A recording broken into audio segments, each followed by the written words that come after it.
Hey, what's going on, friend? Juan Pablo here from 100% Finance. And what you're about to do right now is an exclusive interview, one-on-one, with a good friend of mine, Glenn Glasper. He's a real estate investor as well as influencer here in Atlanta, Georgia. So he visited our office here at 100% Finance, and he definitely wanted to interview me for his podcast, all right? So this podcast, well, video vlog, whatever you want to call it, is about an hour and less. So it will take some time, all right? But I definitely want to take the time so that you can learn my story, so it can help you create your story as a full-time, multifamily real estate investor.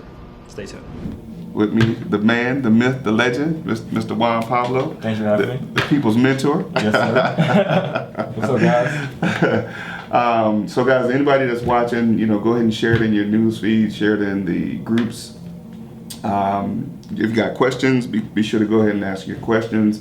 Mr. Pablo is going to be sharing quite a bit of information with us today. We're going to dig deep in the mastermind. Yes, sir. Yes, sir. But again, thank you for being on the show. I know we just had a minute to chop it up about how we're going to be able to do this, but we talked a long time ago about getting it done. So, so I thank you for being on the show today. Thank you. So we got folks, man, that's going to probably just pop in and ask some questions. Oh, there go Joe. What's up, Joseph? Castaneda. Okay. So tell the folks who you are and talk about what you got going on. I want to we'll get a little bit into what 100% Finance is. I know a lot of folks are curious about that. I did a little research. Okay. It's a good concept. Good concept. So tell the folks who's Juan Pablo. Where you from? What you do? Okay, cool. So I was born in Pittsburgh, PA. Shout out to Pittsburgh. Yes, indeed. Grew up there.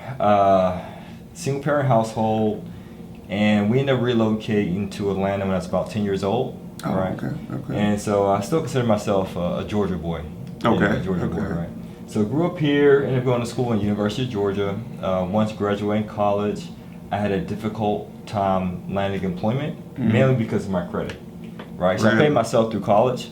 And as a result, my credit was like all jacked up. It's like, do I pay my credit card? Do I pay my rent? Right. You have limited funds in college, so I decided to pay my rent instead. Definitely. So once graduating, I wanted to get a job in like some type of financial service industry, like working with Edward Jones, being a financial planner of some sort. That's what I initially wanted to do. I wanted to do something like financially related. Okay. It didn't pan out because of my credit. Like, well, yeah, she did a great job on the interview. However, there'll be a conflict of interest for you to advise our clients on their financial matters when yours is, disarray. Disarray. Yeah. So I got that a lot, that feedback. So I ended up going with the second choice and landed a job with the government, the United States Census Bureau in New York City. Okay. Because they don't check credit. They can care less, right? Right. That's so you went from here to New York? Yes. Oh, okay. Yes. Okay. Yeah. Just like what Robert Kiyosaki said. He said, you want to hire A students, but B students work for the government. That's right. C students right. So I guess I was a B student in that arena. Wow. So I moved to New York. I was working at my 9 to 5, and I was being very ambitious, trying my best to improve results and so forth. The gist of my job was to have people complete surveys. The more surveys they complete within a month, the better our response rate, the better I do my job. So I decided to be creative, think outside the box, and said, hey, well, maybe I can incentivize my staff by sending out a mass email, pretty much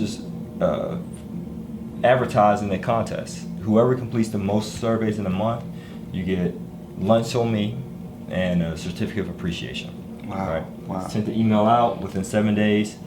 Our response rate was at 65%, but typically it's at 25%. Really? So it went through the roof. So you did email marketing on the company. Email, right. Right. In hindsight, I didn't even know what that was. Right. But it worked. It worked. Yes, it did. So on day 8, I get called into the office by my supervisor, and I'm walking in with my head held high, thinking I'm the man because I got the results. And she had a scowl on her face. She's like, Juan, have a seat. And it kind of threw me off, her tone, her tonality. So I obeyed her instruction, sat down, and she said, "What do you think you're doing?" She was kind of like not to demonstrate guys, but she was like this over me, like this. Like, what do you think you're doing? Wow. And I'm thinking like in my head, well, getting results. That's what I shared with her. And she said, getting results. She's like, don't you know who you work for? You work for the government. There's policies, there's procedures, there's bureaucracy, there's a lot of red tape that you have to follow before you create some type of incentive like that. And she said, you can't go around incentivizing your team like that. And I said, what do you mean? You incentivize us every Friday by taking us out for drinks. We do a good job that week. Right. Aren't you incentivizing us too? With monetary value? And she was livid at that time, Glenn. She was like, wow. Yeah, but I'm not sending a mass email advertisement. Right? She was like, you know what? As a result of this contest, I'm going to have to write you up. She had me write up. Really? Yep. Really? Yep. For doing a good job. Yeah, the results, right? It's just wow. like, you know, I'm writing you up, and I have something to say to you. She said, you know what? Maybe the government isn't for you. Right? So that I always say that when I do events and so forth, that's the greatest advice I ever received. When she said, maybe the government isn't for you. And it made me upset. I felt dejected, discouraged. But when I got back to my cubicle, I immediately drafted my resignation letter. And I posted it. I turned it right away. I wasn't stupid. I still got bills to pay, right? But I posted it 4 years later. And I said, you know what? I'm going to stop treating real estate investing as a hobby and treat it as a part-time job. So that was the defining moment when I said, you know what? I'm going to clock in and clock out, nights and weekends, 20 hours a week, just working on my real estate investing business. Right. So I treated it as if I was my own boss and held myself accountable. Wow. Yep, so that's how I got started in real estate. And that's, you know, I think that type of discipline is a lot of times what many of us miss. I had to develop it. You know, I know some of the people that are doing well in the business had to develop that type of discipline. But you have a lot of people that do the business that don't see it as, I guess, a quote unquote, a job, if you will. You know, in terms of, especially being your own boss, having to have that type of discipline. So what kind of routine did you do to develop that specific 20 hours a week? Oh, cool. So first thing is you really have to be convinced, right, that you have to be diligent about it. Because and one way that I convince myself is a proverb that states, a diligent man maketh rich. You have to be diligent. Absolutely. Right? Diligent people, it doesn't say a righteous man, it doesn't say a lucky man, it doesn't say a smart man. A diligent man maketh rich. So if you have that desire to be wealthy, to be rich, you have to be diligent in your endeavors. So one of the things I've done, Glenn and listeners here, I started to look at my time, because as part of a business owner, you're a leader, right? Definitely. And one of the quotes I love by Napoleon Hill, Think and Grow Rich, if you haven't read it and actually apply what he says, I highly recommend it. But he mentioned one of the qualities of leadership is self-control. He says, if you cannot control yourself, how can you control others? That's right. Likewise, if you can't control your own time, how can you control other people's time? Meaning like your staff, your team members, and so forth. So first and foremost, I had to control my own time. In other words, time management. And that's typically a muscle that becomes atrophied when you work for someone else, because oftentimes they create your schedule for you. Right. And you don't learn that skill set of how to manage your own time. So I had to develop that skill set on my own. So I will wake up, let's say I had to be at work at, let's say 9 to 5, right? And it took me an hour to commute to work. So I lived in New York City. Wow, I mean, I worked in New York City, but I lived in Jersey City. So I had about an hour commute. Oh, wow, yeah. So what I did with Trains, my time... planes, and all the things. Right, trains, planes, and things. So one of the things I had to do is I will wake up an hour earlier, prior to getting dressed and working out, and I will apply what's called Savers. It's a book by Hal Hapernan. Forgive me if I'm misquoting him, but the name of the book is called Miracle Mornings. And he talks about 6 things you should do every morning. And it's an acronym called SAVERS. S stands for silence. Silence meaning prayer, meditation, right? A is affirmations. So you should have pretty much documenting all the things you want out of life. Saying in present tense with I am. Like I am wealthy, I am a real estate investor, I am financially free. To the point you believe it. You say it with confidence, right? I think I got about 35 of those. Affirmations? Yeah. And see, that's how it is, guys. Most people who are achieving success in their arena, they are all trained in the same philosophies, same work ethic. Got to have that same school of thought, you know. I mean, because I find that many of us that achieve some level of success, we have to train ourselves, and we have to be diligent and disciplined. You know, oftentimes if you don't, you end up getting what everybody else got. Yeah, and that's what I always say is that the mindset trumps the skill set. Like all day long, we could talk about the skill set of how to flip, how to raise capital through private money, how to analyze a deal. That's all skill set stuff, which is important. Yes. But what's more important is the mindset. Because the mindset normally or typically precedes the skill set. Yes. Because if you have the skill set, be fully armed of how to flip a property, but you're afraid to submit offers, if you're afraid to go knock on doors or drive for dollars because it's uncharted territory, you'll be unsuccessful. You gotta have the mindset. But, Definitely. So, but back to the acronym, right? So we said S is silence, which is, in other words, meditation, prayer. A is the affirmation. V is visualizations. Seeing yourself being the person you want to be. Right. So if you see behind you, Glenn, that's why you see the vision board behind us. Oh, definitely. Yeah. Yeah, because we're big on that visualization. Right. So the E is for exercise. Right. Wake up every morning, because you know how it is when you try to work out in the evenings. It's like, oh, I had a long day at work. Oh, I got this going on. I got to go here. It's just, to me, it's like brushing your teeth. I never have an excuse not to brush my teeth. Right. You make it your priority. When you wake up, when you go to sleep, you brush your teeth. Period. That's right. Absolutely. You should do the same thing about these savers that I mentioned in regards to your personal development. There should be no excuse. That's true. Right? So do some exercise. It don't have to be an hour long in the gym. It could be doing a P90X3 workout from home. Right? They have something called Beachbody on Demand. It's $12 a month. That's affordable. You don't need weights. This is true. Right? Or you can just take a lap around the block. You can do some yoga. There's a lot of things you can do that are cost effective at home that relates to your physical well-being. Yeah, tell my trainer that. Working you? Man, bruh, I limp out of that place. So the R is reading. So you should always read, especially in regards to your craft. Yes. And the last S is scribble, right? Meaning you always want to write and jog, because writing is extremely important. You're taking something that's intangible, like a thought, and you're making it tangible on paper by writing it out. Absolutely. So I would do that every morning. So I would spend about an hour before going to work, and then on my commute to work, I rode the subway. So I would always listen to something, an audiobook, a podcast that relates to my craft. Then during work, during my lunch hour, I would spend 30 minutes during my lunch hours making calls. Because in real estate investing, you have to network, you might have to call agents, you might have to call contractors, Right. So I will always do that during my lunchtime. So I gotta ask, at what age were you when you were doing all this? I moved to New York when I was 24. So around that 24 to 25 is when I started doing this. See, and I asked that question because, you think about the type of mindset that you have to do that. That didn't develop for me at 24 years old. I started figuring it out around 27, 28. What led you to having that type of mindset at such an early age? Well, it was that experience with my supervisor, the greatest advice. So when she basically reprimanded me when I felt that I should have been congratulated or even rewarded, that's when the switch flipped.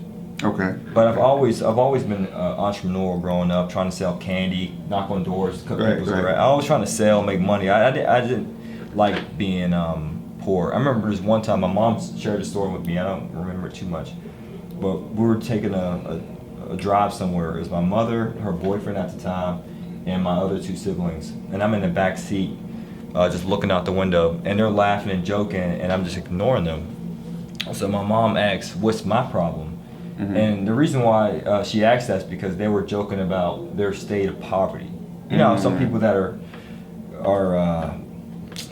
let's say impoverished, they make light and fun of it, jokingly. And I thought, being broke was no laughing matter. I want to be laughing to the bank, as they say, not laughing because how broke I am. Right. So I didn't find it funny, and I was about 11 years old. So my mom again asked, "So what's your problem?" I said, "You know what? When I get older, I ain't gonna be nothing like y'all." And she was shocked. I said that, and her boyfriend was highly upset too. But I didn't care, because I said, you know what? I'm gonna be wealthy. I'm gonna be somebody, and I'm not gonna be laughing about my failures in life. I'm gonna do something about it. Because I always felt that I should be solution oriented, because that's how I am. I'm very solution oriented, fast paced, and results oriented. And it's not funny to me. So in the early age, I always decided, you know what? I'm gonna have abundance. I'm gonna have more than enough. It took me down that path just to continue to read, like Think and Grow Rich, Rich Dad Poor Dad, 7 Habits of Highly Effective. Where'd you get these books from? Well, Rich Dad Poor Dad, I'll say in college, as I was about to graduate my senior year, I felt very embarrassed with my state in life because I couldn't land a job. You know, I couldn't pay my bills, hence the bad credit. Right. And I thought I knew everything, but then I realized I didn't. So financially, I was in dire straits. Wow. I was out of shape, just going through a lot.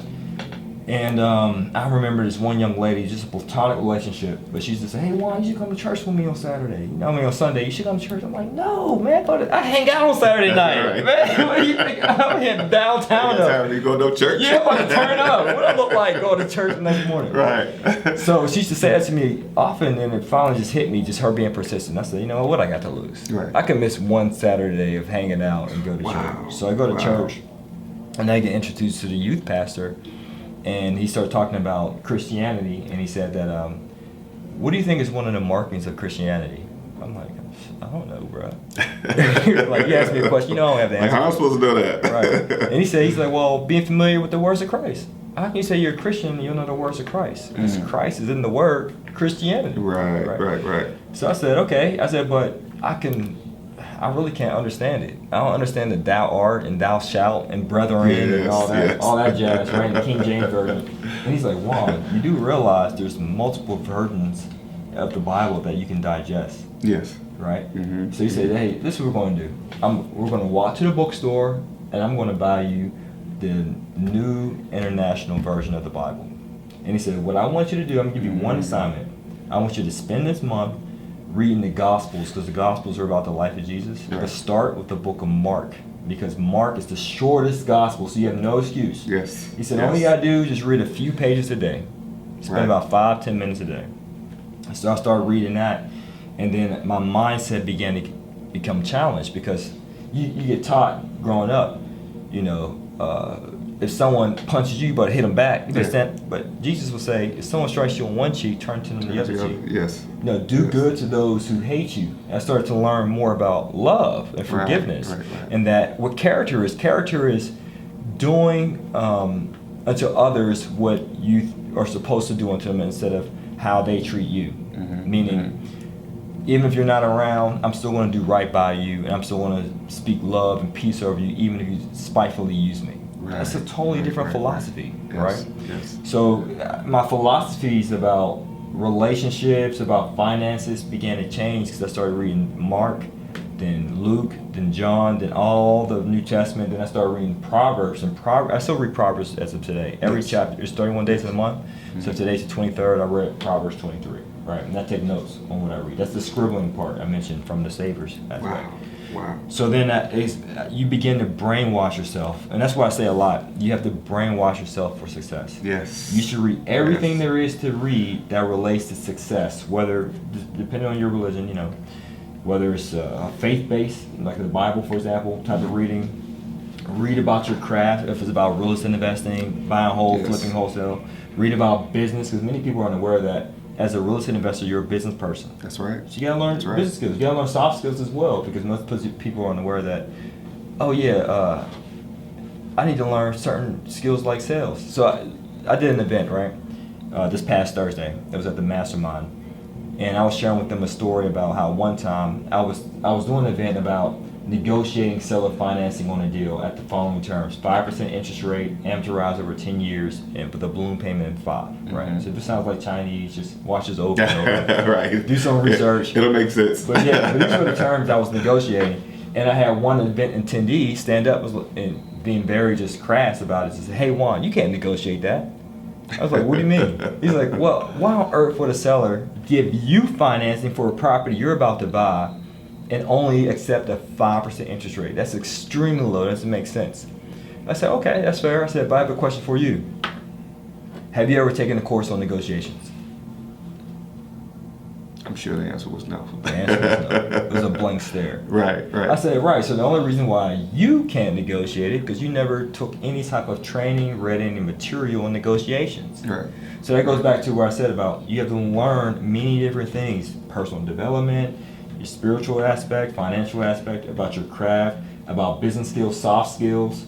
Because I realized that with real estate investors and people who are very ambitious, you have to develop those skills. Definitely.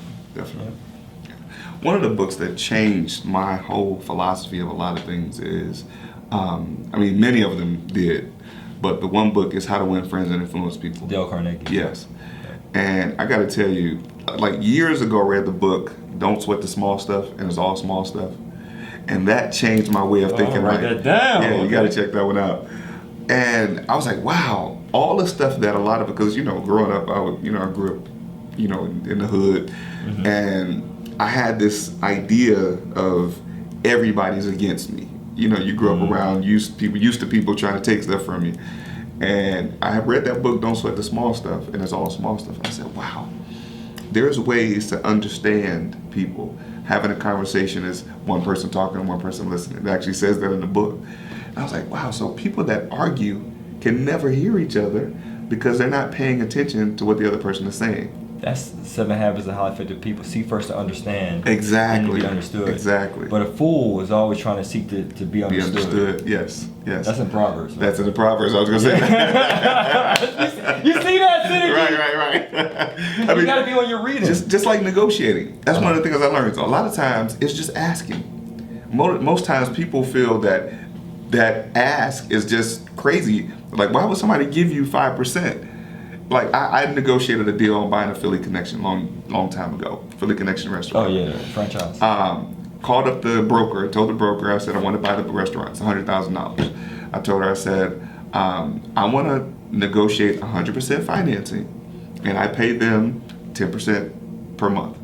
You know, 10% of the sales per month. Mm-hmm. She said, they'll never take that deal. I said, well, let me sit down and talk to them. Isn't it your job to... Exactly. Here's what happened. Sit down, the seller said, I'll do it. They were older people. They were wanting to move back to their country. I forgot where that was. And their son was a doctor, so they wanted to go be with him. They didn't care about the business anymore. Whatever it was to get out of it, they were okay to get out of it. And they were willing to take a monthly payment over time until I paid it off. She was flabbergasted they took the deal. You know, I found out 2 weeks later, because she called me back and said they want to change their mind. 2 weeks later, she had someone else take the deal. And the problem that she had, because, you know, as a broker, business broker, you get 10%. She wanted her commission to go to Jamaica. She said she figured that if they took that deal, she wouldn't have got her 10% commission so she could go to Jamaica. She would have to wait for her commission.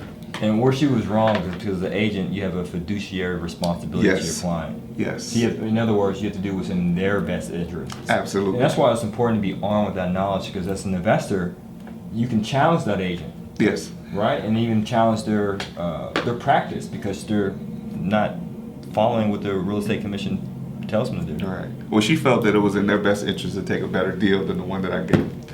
So I guess that's what she encouraged them to do, we'll say. But you know, that goes back to biblical principle as well. You have not because you ask not. And True. The negotiating many times is just asking. And a lot of times people think it's too good to be true. It's too good. I can't tell you how many times I get that. I'm not going to ask for that, or that can't happen because, I don't know, that just doesn't happen to people like me. And a lot of people have that in their mind, and they think that's the case. Yeah, I guess it just boils down to just having some confidence as well. Yes.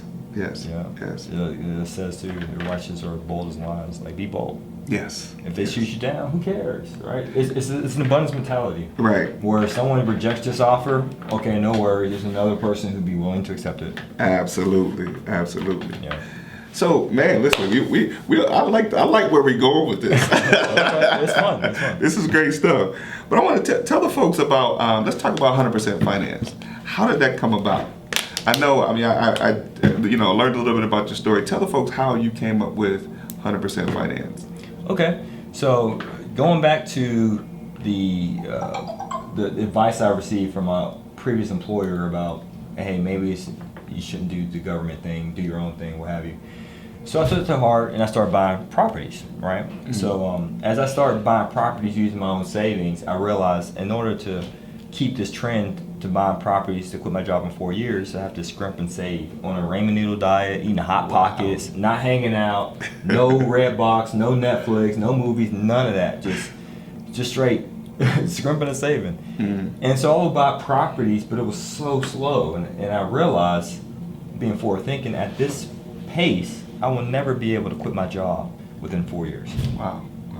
So then I've decided to, well, I really didn't decide. It was a silver lining. I ruptured my left Achilles tendon. It completely detached. Wow. I came to Atlanta to visit from New York, and when I flew back, got the bad news, and I couldn't walk for 2 months. Wow. So it was a blessing in disguise, meaning being that my leg was propped up for 2 months, I had sick leave for the government, so I couldn't work for the government. But the downside is I couldn't really look at deals. I couldn't go to networking events, try to raise capital. I was immobile for 2 months. Wow. So, but I did have a computer, a phone line, and some reading material. And then the light bulb went off that, oh man, I have to stop thinking like a landlord, which is a self-employed person, and start thinking like an entrepreneur. Right.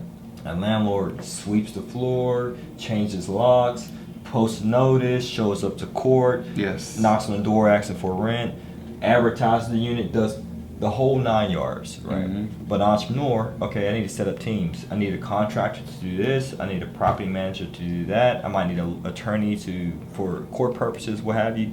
I start setting up the systems, and I realized, oh, I need teams and systems. So in regard to the capital, maybe I need to start finding someone else who can bring the capital to the table. And that's when I came across the business credit cards, using the hard money loans, using seller financing. So I switched gears and said, okay, I'm just going to be the entrepreneur in this case, where I can just find the money and find the deal. Everything else gets outsourced. So then it started working for me to the point where I quit my job a little bit after my 30th birthday. So my goal was at 30. Envision, turning up, having bottles, sitting on couches and all that in New York City, but didn't plan out. I ended up quitting my job 6 months afterwards, after my 30th birthday.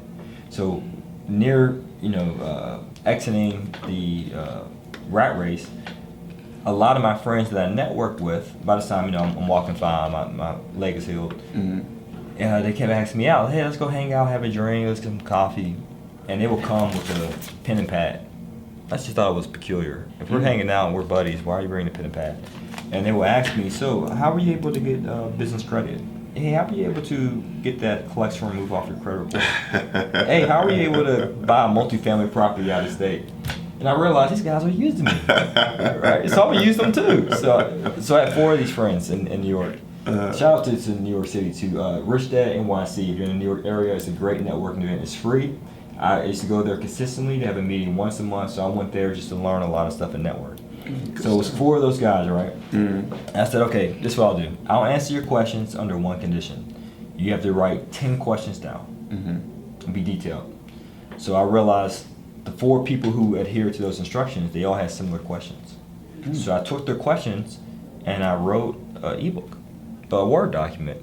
And I went on Fiverr, paid $5 for someone to put like some logos, as well as to convert into a PDF. And I set up a PayPal account. And I said, all right, I got your questions here in my ebook. And you were a co-creator. And if people feel that they're a co-creator of a product, they'll be more than likely to invest to buy it. Right. And support it and share it. Right. And you give them a shout out. Right. So I said, hey, I'll sell you this ebook for $40. And these are my homies. So they ain't try to like haggle me on the price, ask for a hookup or a discount. So they all bought it. Wow. I realized, wow, I made $120 just by answering their questions. Wow. So then I went to the same networking event. Now I had social proof. And I said, hey, these 4 guys bought this ebook. What were your thoughts, JR? Hey, Andre, what were your thoughts? Hey, Rob. So they share it with the group, social proof.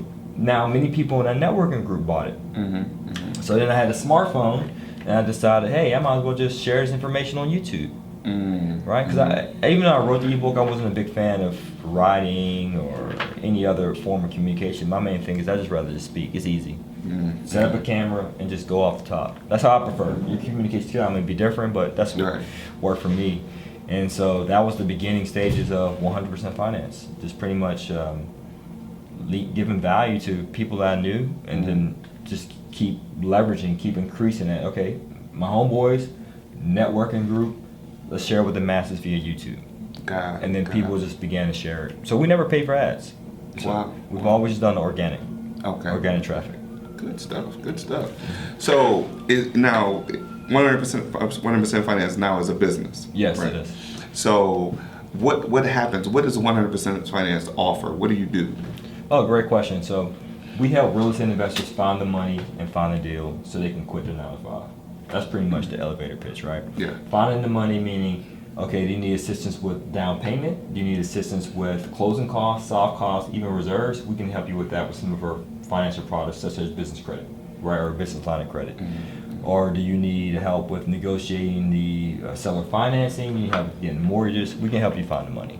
Now, finding a deal, we have a program called the MAP program. The power formula is your living expenses times 150%. So if you need $5,000 a month to live, multiply that times 1.5 in your calculator, that's $7,500. So that means you need $7,500 a month in cash flow to say goodbye to 9 to 5. Wow. And if you divide that by $100 per unit in cash flow, that equates to 75 units. Right. Then you might be thinking, whoa, that's daunting. 75 units, I'll never be able to get 70. You can. Right. If you have a plan. Absolutely. Right? So we might say, hey, based upon this market, based upon the financial instruments you bring to the table, based upon a deal, you might not need 75. You might need 30. In my case, I just needed 30. That was it. But I had a plan. Every 6 months, I will close on a multi-unit property.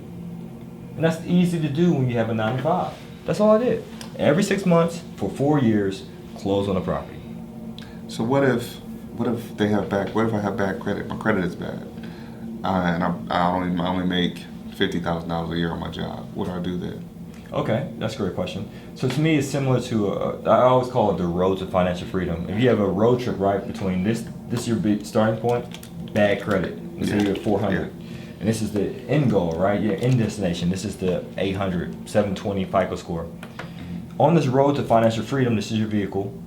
You occasionally may come across impediments along the way, meaning you got a flat tire. Yeah. What do you do to get a flat tire? In the road. Yeah. You fix it. Yeah. If you can't fix it yourself, then you have to call AAA and have them fix it. It might be a price involved.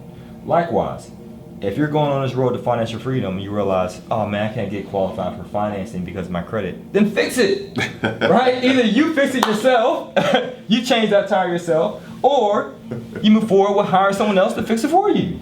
You know, but at the end of the day, that's your destination. Right, you don't just stop and say, oh, what was me? I guess I'll never. That's not always happen. I'm making light and fun of it, but that's how people think. You know, it's funny you say that because it is when people have to fix their mindset to look at things that way. Yeah. They have to look at fixing it is the solution, and it's just that simple. There is a way to fix it. You know, and I have conversations with people all the time and they say, well, how much? Or how long? Right. How do you answer those questions? I mean, how long is it going to take? Like if I got to pay it however much money, how long is it going to take? Or how long is it going to take? I've had bad credit for 20 years. I tell them there's no microwave results, and I normally respond by challenging them because the best salesman is a challenger. It's called the challenging salesman. I think that's the name of the book. And so I'll challenge them and say, okay, well, how long did it take you to get this credit? Yeah. 6 months. It took me 3 years. I said, well, the best thing you do is try, right? It's better to try and fail than not try at all. Yeah. But we also provide like a guarantee. So if we're unsuccessful with removing a derogatory item or improving your FICO, get your money back. Because we didn't do our job. Yeah. And that's why I just tell people it's just important that you keep moving forward. And there's other questions too, right? Where people say, well, what about if you're trying to buy a property and it's your income? Or what if it's you don't have partners or you don't have a support group? Or what if there's no multifamily properties in your market? There's many different reasons that can stop you from going from A to Z, right? Mm-hmm. But on a road trip, I just came from a wedding this past weekend, and the highway was completely blocked off, and it was traffic for miles. Mm-hmm. And they said it would be another hour and a half to 2 hour delay as a result of this huge car crash that happened at this intersection. Wow. Right. Wow. So, you ever seen those highways where it's like authorized vehicles only, and you can kind of turn around, go back to the opposite direction? Right. So my gas tank was on E as well. Oh. So I said, you know what? I'm going to take a detour. I backtracked a little bit, went to the nearest exit to get gas, fill up, and that's actually the gas station because there was no cell phone service either, so Google Maps didn't work. Wow. You ever been in some dead areas? Where were you? Yeah, some place it was like in the border of Tennessee and Georgia. Oh, okay. Right. That's why it was supposed to part off like this. Oh, okay. The highway, and it was just some dead zone area, no cell phone service. Wow. So I go to the gas station, fill up my tank, and I ask the attendant, hey, is there any way that I can still go the street way to get to Georgia, to Atlanta? And she said, yep, if you pass over this overpass on the second right, go down that street, it's a straight shot.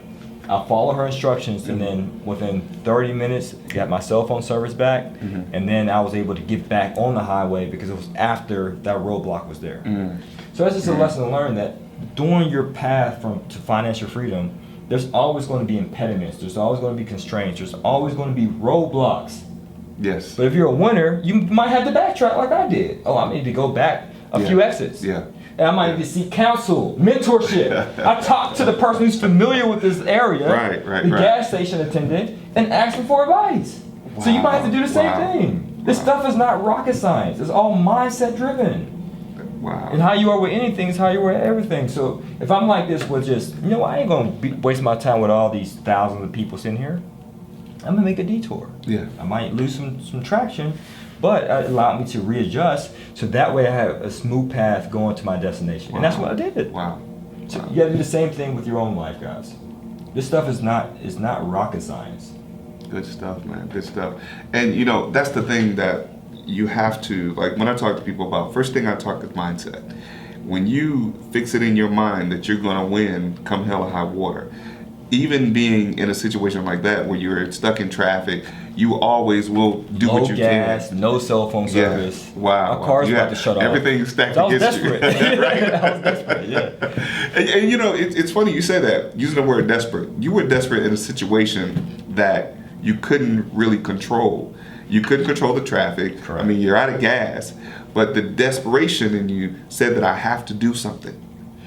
Then, I equate that to people whose situation is similar to that, where you give them the plan, you give them the roadmap to success, and then they get to a point where their first obstacle is they got bad credit, and many of them give up. But when you say, if you're desperate enough to change that situation, you won't allow that be the thing that stop you from accomplishing what's ultimately at the end of the roadmap that you're going to have to get to.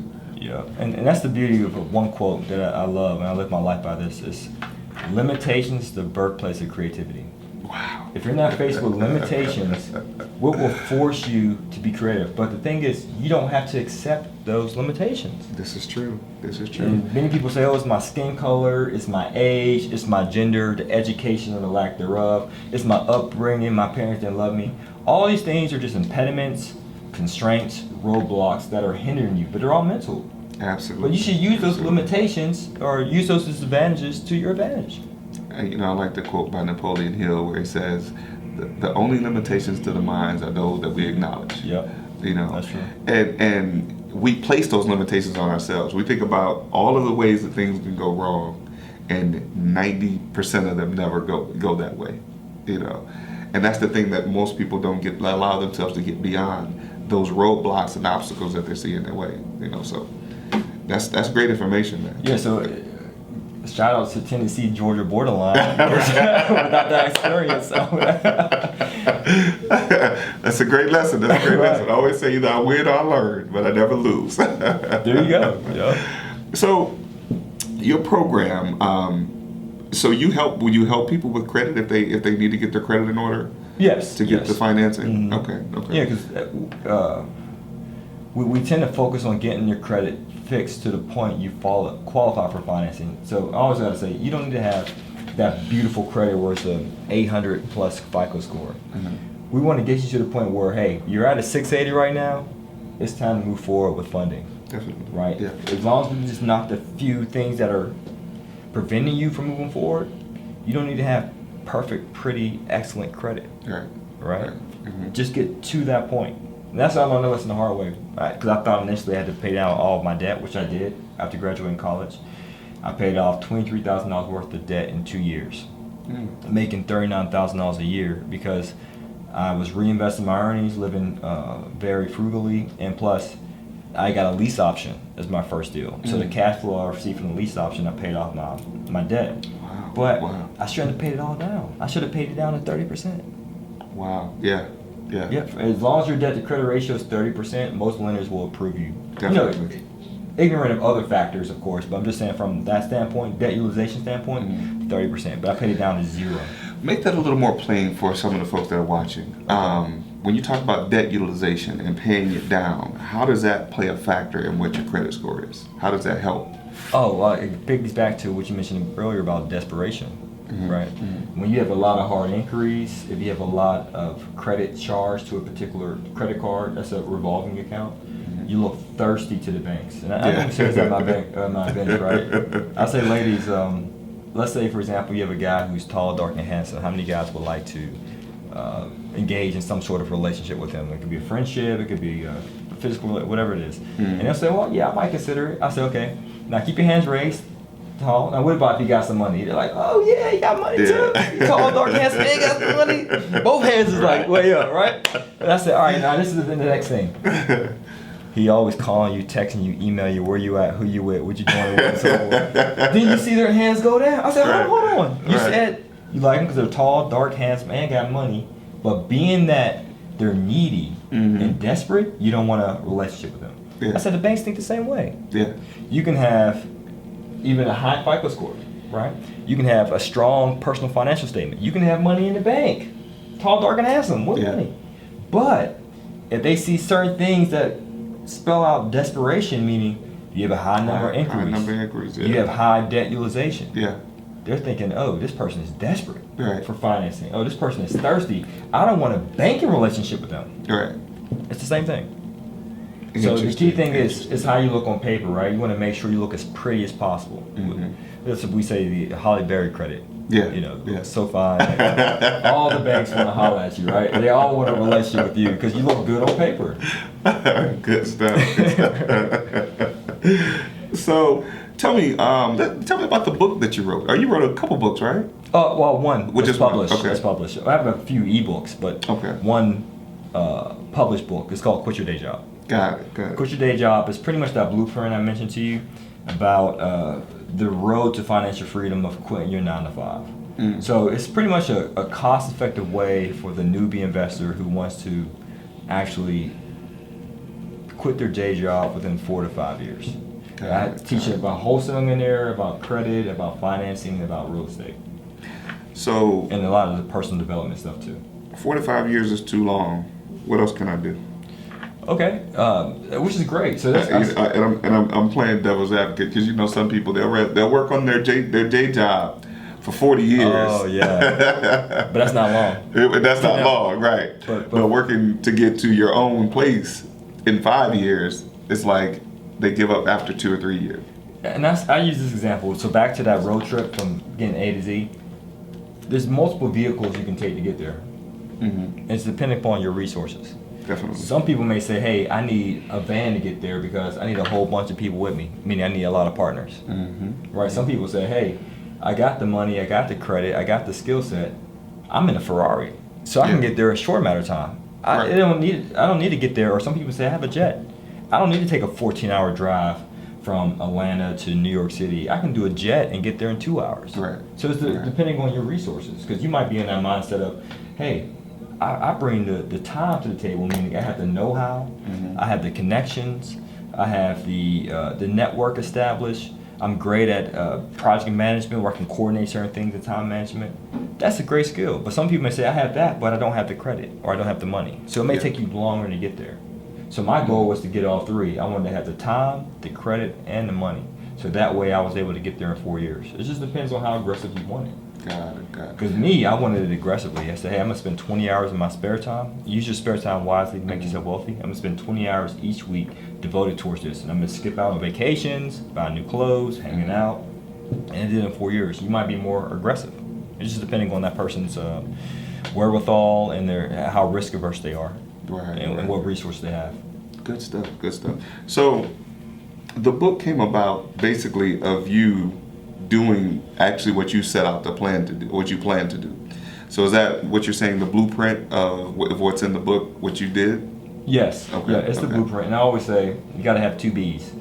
You got to have the blueprint to follow, which is the book, Quit Your Day Job, which is the blueprint from A to Z, but also the burning desire. Definitely. We'll bring that one B to the table, the blueprint, but you got to bring that other B, the burning desire. Yeah. As I mentioned, it's like the skill set and the mindset. The book has the skill set, but you got to have that mindset that, hey, I'm come hell or high water, I'm going to achieve this goal. Got it. Good stuff. So, yeah, and I just want to reiterate a couple things that you touched on, just to make sure folks are following along. And I've tried to reboot my tablet a couple times, so I can't see if you're asking questions yet. But just to be sure folks are following along with, laying the plan, laying the blueprint, following it, being, we'll use a couple D words, being disciplined, in some cases desperate, and diligent about what it is that they want to accomplish. Ooh, decisive too. Decisive. Some people Absolutely. say, let me try wholesale for a little bit. Oh, let me try buying whole for a little bit. Right, Let me try right. stocks and trading. Stick with one thing. Yes. Have a yes. burning desire, just be decisive. So you do real estate as well. So you do funding, you do credit, you do real estate. What do you do in real estate, and how does what you do in real estate help people get to where they want to do? Are you coaching or mentoring or something like that? Oh, yes, I am a real estate investor. That's how all this came about. I buy small apartment buildings in the Pittsburgh, PA market. So that's like my bread and butter. Yield plays, meaning they're already occupied with tenants, cash flowing. Because I think it's good to do yield plays when you're investing out of state. Yes. I want to do a value play, which is a fix and flip or fix and rent. That's the Burr method you might have heard of before. That works if you can put eyes on a property in your team. Yes. But I prefer, since I'm an out-of-state investor, I like to put my money in places where I get the best returns, in safe neighborhoods at that. Yes. I prefer to entertain that strategy. So now again, our audience, some people may not have a clue of what you're talking about. Okay. Tell us what yield play and value play. Well, how does that? Sure. What's the difference in those? A yield play is an investment opportunity in which you're acquiring an asset that's already yielding some sort of return. Right? The only repairs that's needed may be cosmetic. Change the carpet, paint the walls, patch a hole, sheetrock. Small, minuscule repairs, cosmetic. Right? So it's yielding cash flow day one of closing. That's what I prefer. So when I buy a property, let's say it's a 10 unit, right? At closing, meaning when you look at the HUD, the settlement statement, it shows that I'm getting prorated rents. Yes. So that's and cash flow. deposits and all of that. Correct. So that's what I prefer. It's already yielding cash flow. Yield plays enable me to quit my day job in that short matter of time. Right. Value plays, those are cool too, don't get me wrong. It's just a different strategy. Value plays mean you can only obtain cash flow or the value if you flip it, right? Right. Or the return you're looking for, only if you add value. And how do you make an asset more valuable? You might have to do repairs, right? You might have to evict all the bad tenants and put new tenants. Right. Yeah. Right. So in that case, you're forcing the appreciation. The only downside with value plays starting out, it does require a lot of business acumen in regard to managing a team of contractors and repairs. Because it happens to us all. It happened to me where you'll do the flooring and then you'll paint. Right. Then what happens with the painting, right? You get some paint on the floor. You're just like, oh damn, now I gotta clean this. Right. So you gotta be great at project management. Yes. As well as the project management and also management of a team. Yes. Because many people get started off in value plays. Many of them have horror stories getting burned by contractors. At one point or another. You pay them half the deposit up front, they do nothing, they run across town with it. They do a shoddy job, you pay them in full. Now you gotta have another contractor come to clean up this other contractor's mess because the previous one did it all wrong. You get all these horror stories. Right? And to me, it's like I prefer yield plays. It's kind of like getting to the water. You dip your toe in one at a time to the point where you get comfortable, then you can go deeper. Right. So I prefer, it's up to you, but I prefer you start with yield plays, and then once you start getting comfortable with managing your business, your real estate investing endeavors, then you might want to say, you know what, I'm cool with the yield plays, the buying holds, in other words, the rental properties. Let me dive deeper and do some fix and flip.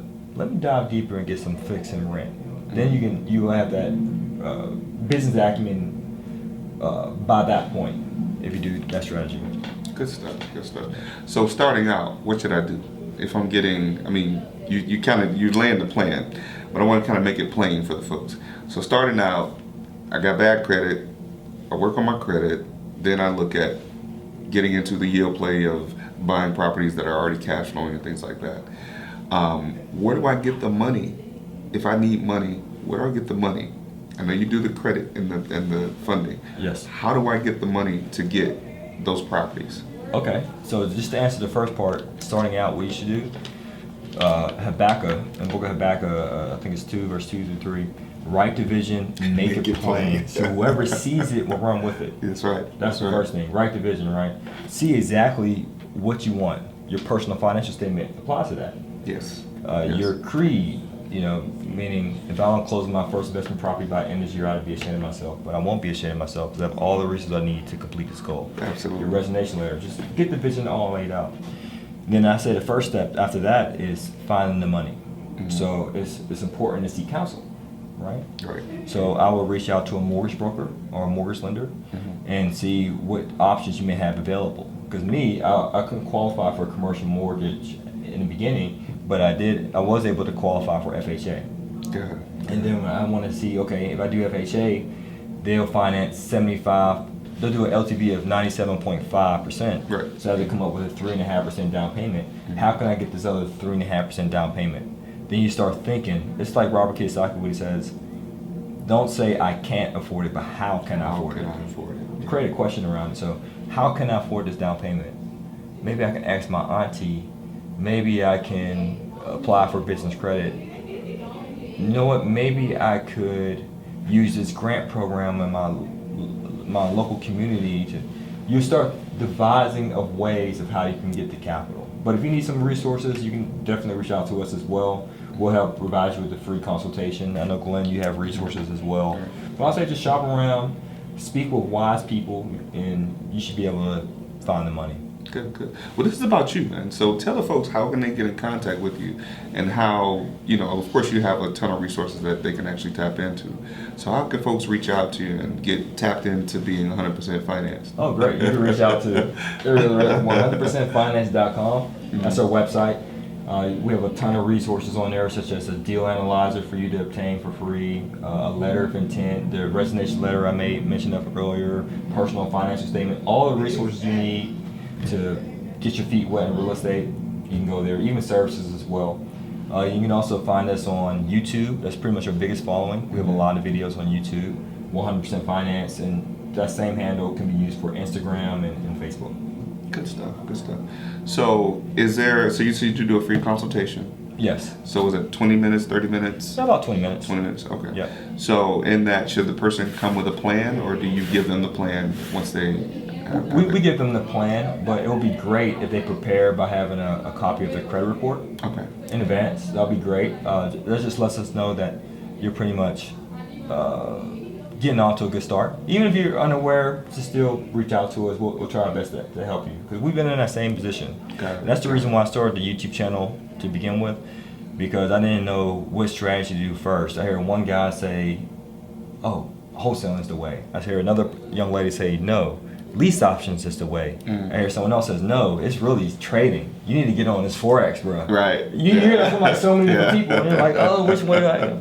So we want to give people like, hey, we've done it, so it's not hypothetical, it's no philosophy, we actually do it, and this is the plan we talk for you to get there. So that plan is over a 5-year period, is what you're saying? Yeah, I'll say max 5 years. Max 5 years. Just depending on that person's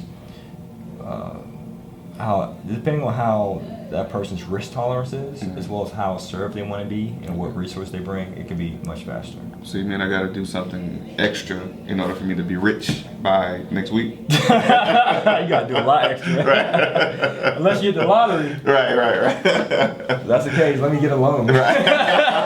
So I can buy a property with it. So I say that to kind of set the stage again for some folks. Folks get in, and even if they come in and they pay a consultant, they expect that consultant to work miracles for them, miracles for them, and they're supposed to, hey, listen, I paid you $5,000, I'm supposed to be a millionaire by next Tuesday.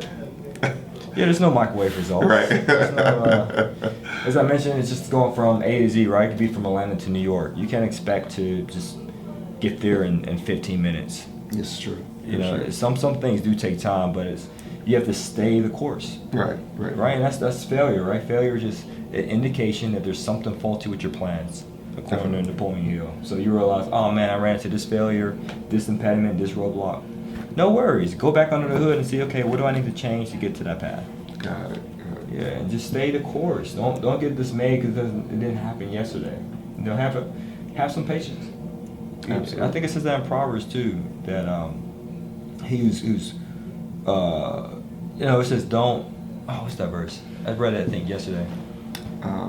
Where it says don't wear yourself out to get rich. Right, Because right. because money will grow wings and fly away. Don't wear yourself out to get rich, guys. Have a plan. And slowly but surely, if I was able to do 20 hours a week, you might say, hey, I'm able to, because I do Uber, I got more flexibility, I'm able to do 30 hours. Or you might say, hey, well, I got a family, I got a wife, I got a husband, I got kids, I got other responsibilities, I wear multiple hats. I can't do 20 hours a week, Juan, but I could do 12. Cool. Whatever spare time you have, but treat it as your full-time, your part-time job, and stay with the course. Absolutely. And most times folks think of a part-time job as, they look at a second job. They look at, I work a full-time job, and the best way for me to get ahead is to go get job number 2, as opposed to applying the information that could be taught to them and then using that information to devise the plan over time. So. Yeah, there's many ways to skin a cat, but I just prefer, hey, I'm just going to shave off some of my living expenses. Yes. I don't need cable right now. Yeah. Right? Yeah. That's a luxury I can't afford. I don't need vacations right now. That's another luxury I can't afford. Don't get me wrong, I was able to afford that stuff. Right. But no, I had a bigger plan in mind. So I said, you know what? I'm just going to see how I can reduce. Because it's like this. You have to burn a candlestick from both ends. How can I get more passive income on this end? And how can I reduce my living expenses on this end so I can get to financial freedom in the quickest amount of time? Right. And that's what I did. You said it. What Robert Kiyosaki says, how can I afford it? See, I live by that. My wife got this all twisted. I had to help her readjust. I said, in our house, there's no such thing as we can't afford it. We find a way or we make a way. We use our brains and we find a way to afford it. And, so I had to stop my wife from going shopping all the time. Or even the word, your vocabulary is extremely important, right? Yeah. In the beginning was the Word, and the Word was God, and the Word was with God. So your words have creative power. If God said, let there be light, and there was light. Yes. If you say, this is expensive, it will always be expensive. Absolutely. So you have to be extremely mindful with your vocabulary. Right. If you ever witness wealthy people, they don't ever talk about how poor they are. Right. Or how broke they are, or how expensive this is. Unless they're joking, trying to be self-deprecating of some sort. But typically, many people who are of a high level of success, let's say Glenn, for example, they have a watch on their words, and you should too. Definitely. Only speak abundance, because the I am are the 2 most powerful words in the English language. Yes. Anything that follows I am creates reality. So if you say I am sick, I am broke, I am poor, guess what? That will become a reality. So you should be mindful of those 2 words. Only speak abundance, positive things after those 2 words. Great stuff. Well, there you have it, my friend. In the flesh, Juan Pablo Glenn Glasper concluded an amazing interview. Now the question is, what's your story? When are you going to get started with your story? Your story of being a full-time, multifamily real estate investor. Well, if you're interested in kicking off your story, closing that chapter as an employee and opening up a new one as an entrepreneur, then by all means, we're here to help you at 100%finance.com. If you're curious about any resource that we have to help push you along so you can get started and start writing those scripts, by all means, check the link below in the description. As always, guys, it's to your success. That's why we do all this. It's for your success. We want you to earn passively and live passionately. Peace.